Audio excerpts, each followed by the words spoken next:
Hello guys, welcome sa channel ko, Cobroke Hero, at i-review natin itong Astron washing machine ko na full inverter at front load siya, 12 kilos. Ayan, may kita nyo, madumi na naman guys dito sa area na to. Ito ay 30 kitchen, pero nandito yung washing machine. Kasi may construction na naman, pero yung hindi na sa amin, yung sa likod o yung sa likod ng washing machine na to, yung bahay doon ng kapitbahay. Sila naman yung may home improvement at nag-i-slab sila. Lalagay ng slab o second floor veranda extension. Kaya sobrang alikabok na naman at dumi dito. So, ito update ko lang kayo after 1 year nga, isang taon na. Yan, medyo madumi na siya. Hindi pa siya nilinisan na general cleaning. Ang nililinisan lang dito yung kanyang filter sa baba. Kung kailangan nyo ng tulong, kung paano ginagawa yon, comment nyo na lang para magawan ko na video. So, ayan, madumi nga siya. 12 kilos. Wala pa siyang issue guys. Isang beses lang siya nag-error. Yung may nagpatay ng gripo. May nagpatay ng gripo na direkta dito. Hindi kasi namin talaga pinapatayan. May nagpatay nga. Tapos ginamit. Nag-error siya. Yung error lang naman niya, pag chinek mo sa manual, walang tubig nga. So, yun lang naman naging error niya. Wala pa ring ingay o kung ano man, o kalog. Ganun na ganun pa rin naman siya. Basta sa umpisa lang guys, tanggalin nyo lang yung styrofoam sa ilalim. May styro din kasi sa ilalim, saka yung mga lock sa likod.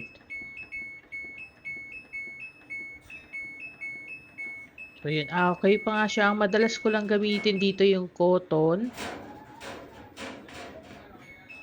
Cotton, yung spin.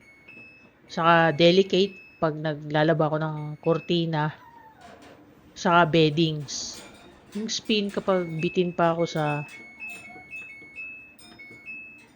kulang pa, parang feeling ko para mabilis matuyo, i-spin ko pa uli. Kaya minsan yung galing sa kabilang washing machine, i-spin ko dito. Ganon. Ganon ang ginagawa ko. Pero guys, yung ano lang iba-iba yung weight niyan. Yung weight kada setting dyan. Hindi pare-pareho na, halimbawa yung cotton. Yan mataas. Pero yung mga delicate, hindi siya lahat pwede 12 kilos doon. O kaya yung beddings. So, check nyo sa manual yun. Pero, comment nyo kung kailangan nyo ng guide. Sabihin nyo lang kasi baka nawala nyo na yung manual nyo o hindi nyo alam na ganun pala. Baka akala nyo lahat yan pwede sagarin 12 kilos. Baka hindi nyo binasa yung manual. So, ganun. So, yun lang ginagamit ko nga dito yung cotton. Tsaka yung spin. Yung bedding. Tapos yung delicate ginagamit ko sa cortina. Kasi diba yung may parang bakal siya na doon pinapasok yung rod. Kaya baka masira yun. So, dinidelicate ko. Tsaka may kortinang manipis. Yun, doon ko ginagamit. Kaya ginagamit ko yan. At sa damit, wala naman akong pakialam kasi sa damit. Lahat yan, pinapasok sa cotton na lang.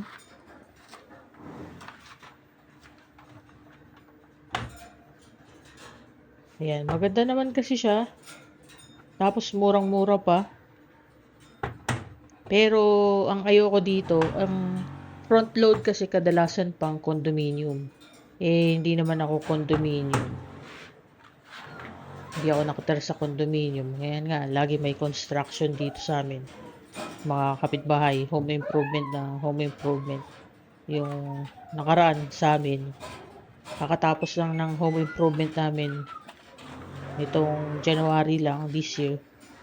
Yung kabila naman nag-start ng kanilang extension din. So ito yung sinasabi kong pinakailaman namin last time may nagpatay kaya nag-error. So ina-unplug lang namin to lagi kasi dalawa lang yung socket dito. Kaya ina-unplug lagi yan. Ayun lang. Yung gripo lang yung hindi pinapatay lagi. Tapos hindi siya binibaby nga kasi nga wala naman siya sa loob ng bahay. Nasa loob siya in a sense na nasa gilid. May bubong naman dito, slab. Tapos medyo maalikabok dito kasi may ano dito, may rehas. May rehas na gate sa side. Yan. Kaya mahangin talaga dito sa area na to. So, dusty siya. At hindi nga siya binibaby na punas-punas maya. Kasi wala namang pumupunta dito sa lugar na to. Kahit sa bisita, hindi naman sila pupunta dyan. Yun nga ang ayoko dito sa front load dahil matangkad ako. Yuyuko ka pa. Kasi top load talaga yung binibili ko. Kaya lang nagkamali sila. O hindi ko alam, ako nagkamali. Ito ang dumating sa akin, front load pala. Tapos isa pang pangit dito, sobrang bigat nito kesa sa top load. Kasi ang bibilin ko dapat nga ay top load. Ilalagay ko sa pinagawa kong veranda extension. Doon ko sana ilalagay. Kaya lang, dahil sa bigat nito, nasa 70 kilos. Hindi ko siya kaya iakyat na mag-isa.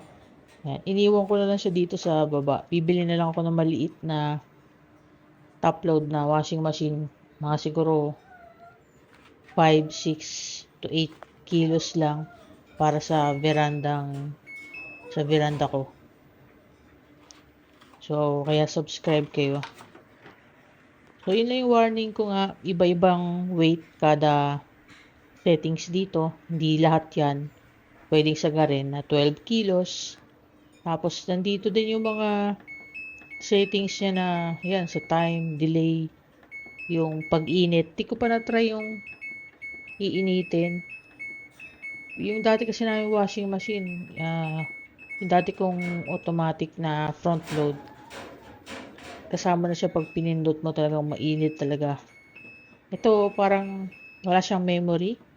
Parang isa-set mo siya lagi. Parang naka-default siya lagi. Ayan, ito yung temperature. Pero hindi ko pa nga na-try painitan.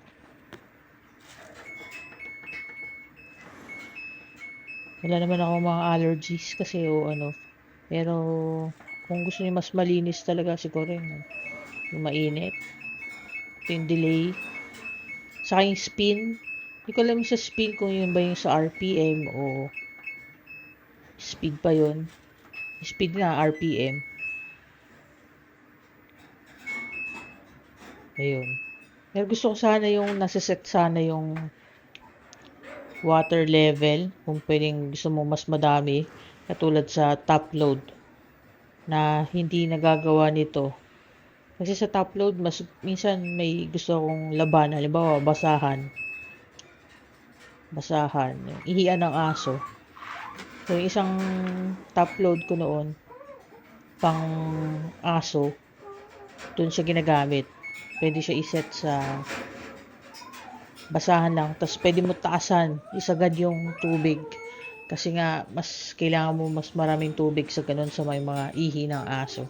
Ito, hindi mo pwede ipasok yung ihian ng aso dito sa mga may maraming aso dyan.